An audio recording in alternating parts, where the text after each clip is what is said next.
Welcome, children, in my English book 5. Hello, my dear friends. Today, I am going to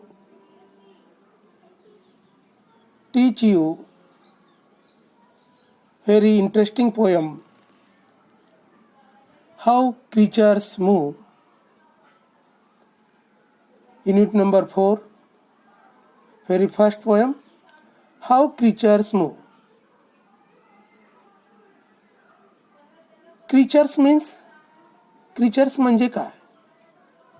All living things other than those that belong to the plant families, they are called creatures. म्हणजेच वनस्पती सोडून सर्व प्राणी म्हणजे creatures. Can you tell me some animals name and how creatures move? प्राणी कसे चालतात?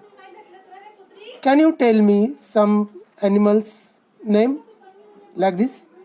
Cat, cow, dog, horse, buffalo. These are domestic animals. Lion, tiger, fox. These animals see in the jungle or in a forest. So we call them wild animals. Sparrow, parrot, crow, peacock, they fly in the sky. So we call them birds. So look in your book, page number 47. How Creatures Move, unit number 4. At first, I read whole poem, then I tell you meaning all stanza by stanza. Now I am going to read the whole poem. The lion walks on padded paws. The squirrel leaps from limb to limb, while flies can crawl straight up a wall, and seals can dive and swim. The worm he wiggles all around, the monkey swings by his tail, and birds may hop upon the ground, or spread their wings and sail. But the boys and girls have much more fun. They live and dance and walk and run. They live and dance and walk and run. So, first stanza. The lion walks on padded paws. सिंह त्याच्या पंजावरती चालतो.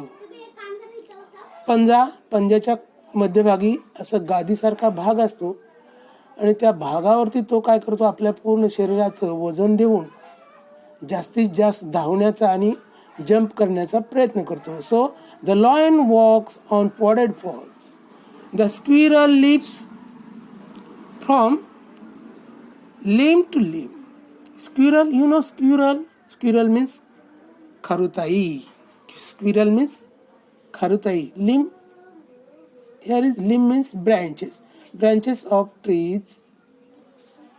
झाडाची फांदी.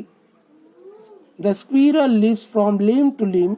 खारुताई एकाच फांदीवरून दुसऱ्या फांदीवरती काय करते, ते उडी मारते. And while flies can crawl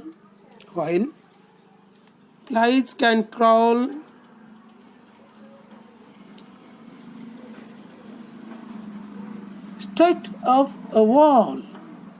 ही माशी आहे पहा, ही काय करते, स्ट्रेट अगदी भिंतीवरती क्रॉलिंग म्हणजे चढण्याचं, चढते पहा. चढण्याचा प्रयत्न करते, भिंतीवरती चढते. While flies can crawl straight up a wall, सरळ भिंतीवर चालू शकते बा.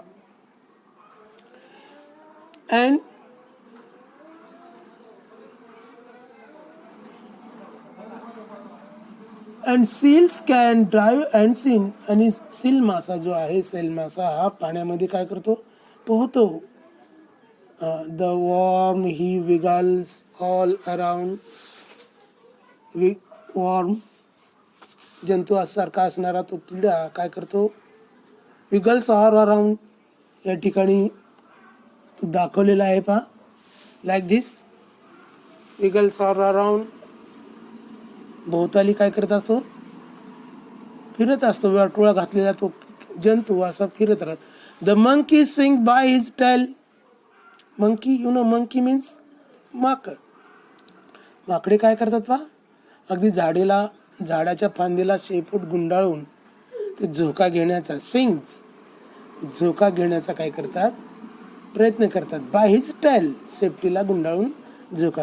And birds may hop upon the ground, birds, पक्षी, may hop upon the ground, पक्षी पहा, ग्राउंड म्हणजे मैदानावरती काय करत राहतात, और spread their wings and sail, आणि हवेत तरंगतात आणि पटांगणामध्ये आपले काय करतात, पंख पसरवितात.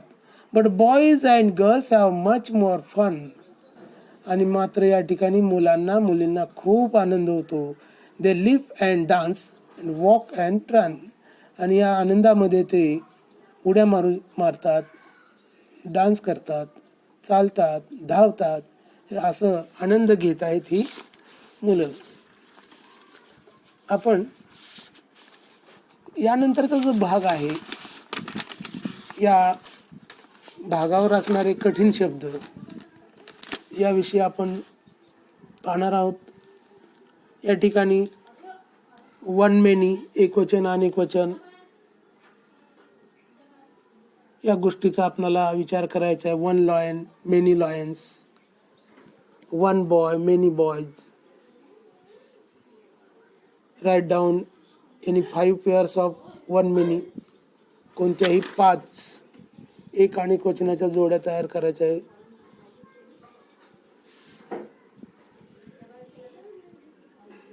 नंतर तक्त्यावरून अर्थपूर्ण वाक्य बनवायचे आहेत. तर यानंतरचा भाग आपण दुसऱ्या तासाला पाहणार आहोत.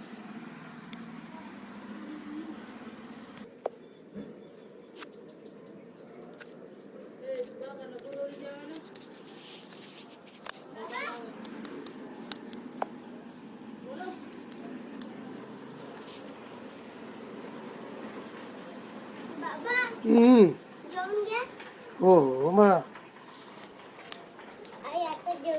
बर बर. तू जेवला निकू? बाबा